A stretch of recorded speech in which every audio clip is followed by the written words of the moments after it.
안녕하세요. 크리스천 학교는 하는 심무사입니다.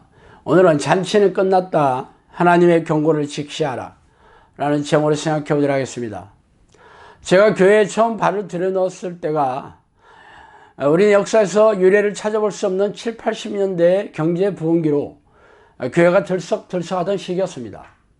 중동 특수로 고생을 하고 돌아온 사람들은 텔레비전과 냉장고를 집에 들여놓고 기밀이 멋들어지게 박치기라는 프로레슬링을 보고 환호성을 질렀고, 배우 장욱재가 연구 역할을 감칠맛 나게 소화하는 국민 드라마 여우를 보면서 눈물을 흘렸죠.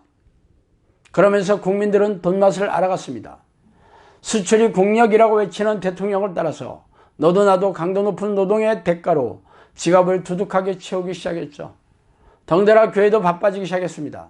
조상 때부터 내려오던 기복신앙과 새로운 신학으로 각광을 받게 된 번영신학으로 무장한 교회는 예수님을 믿고 교회에 오면 축복을 받아 부자가 되고 성공할 것이라는 달콤한 구호로 돈맛을 알게 된 사람들의 손을 잡아 끌고 교회를 끌어들였습니다.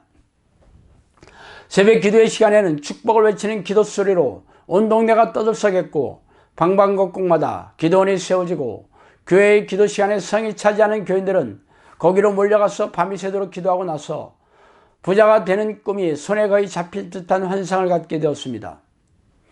실제로 경제부흥의 열매로 집을 사고 자가용을 갖게 되었으니 이게 꿈인지 생신지 다리를 꼬집어 보지 않았겠습니까? 목사들은 설교단상에서 그게 바로 하나님의 축복이라고 고래고래 소리를 질러댔어요. 그러나 그게 세상을 지으시고 우주를 운행하시는 전지전능한 하나님의 축복이 아니었음을 아무도 눈치채지 못하였습니다. 그저 조상 대대로 가난하게 살았던 우리네 국민들은 목사가 설교단상에서 외치는 소리가 죄다 하나님의 말씀이라고 첩석같이 믿고 있었기 때문이죠. 솔직히 말해서 그 당시에 교회에 온 사람들만 지갑이 두둑해져서 집을 장만하고 자가용을 타고 다니며 자녀들을 대학에 보냈던 것은 아닙니다. 하나님을 모르는 우리 다른 세상 사람들도 죄다 부자가 되었기 때문이죠. 그러나 교회 안에 발을 들여놓은 교인들은 목사들의 달콤한 덕담과 축복의 소리에 귀가 어두워지고 눈이 감겨졌죠. 자신들이 부자가 된 게 하나님의 축복이라는 말에 세뇌되어 갔습니다. 그러나 90년대를 정점으로 하락하기 시작하였고, 급기 IMF가 터지면서 사람들은 경악해하지 않았습니다. 그때 우리 국민들이 잘 살았고 부자가 된 게 하나님의 축복이라는 등식에 균열이 가고 있었죠. 그러나 목회자는 물론 교인들도 자신들 앞에 펼쳐지는 불길한 징조에 대해 눈을 질끈 감고 입을 다물었습니다. 그렇게 시간이 지나갔고 세월이 흘렀습니다. 지들밖에 모르는 세상 가장 이기적인 집단 개독, 난 이래서 위선자 집단 기독교가 싫다.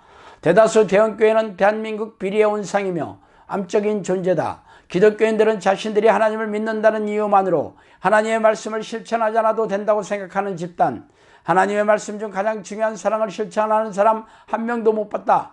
자신만 사랑할 뿐 자신의 이익을 위해 다른 사람의 피해점은 아무렇지도 않게 생각하고 하나님의 이름으로 그랬다고 주장하면 그만. 유럽에서는 교회가 텅텅 비어가고 있다. 교회에 노인들만 몇 명 앉아있는 실정이다. 그러나 한국에서는 교회가 돈벌이 수단으로는 최고인 것 같다.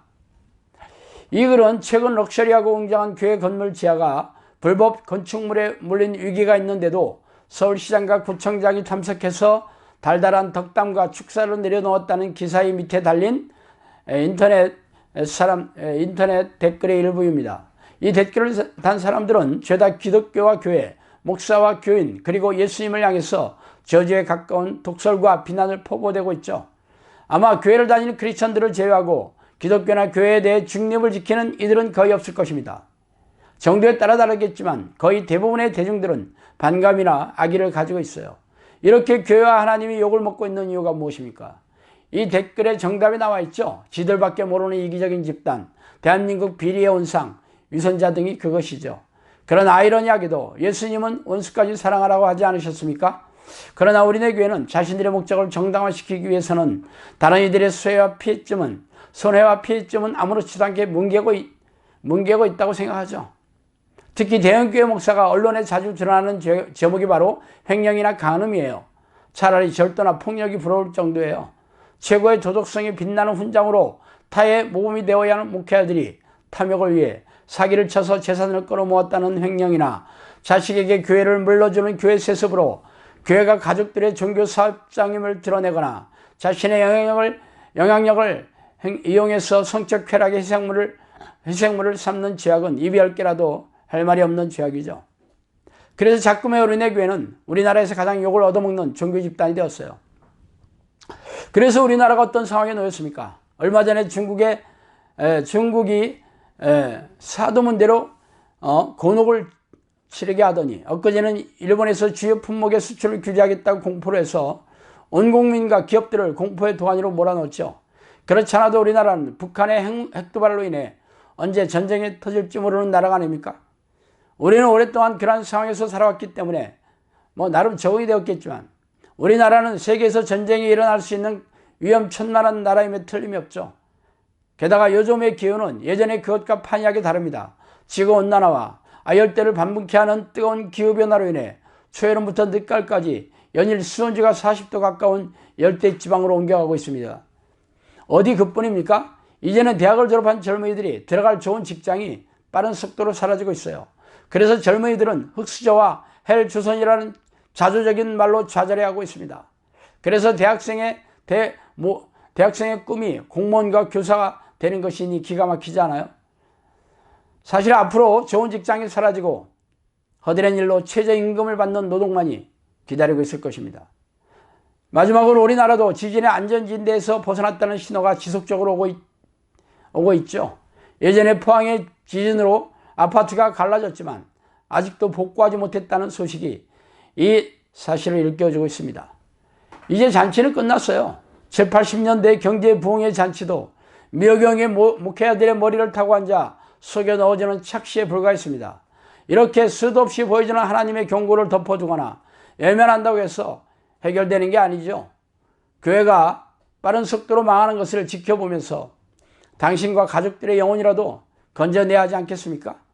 아니라면 심판대 앞에 서서 막장 드라마의 최종판 주인공이 되더라도 경악해 하지 마시기 바랍니다. 자, 오늘은 여기까지 하겠습니다. 감사합니다.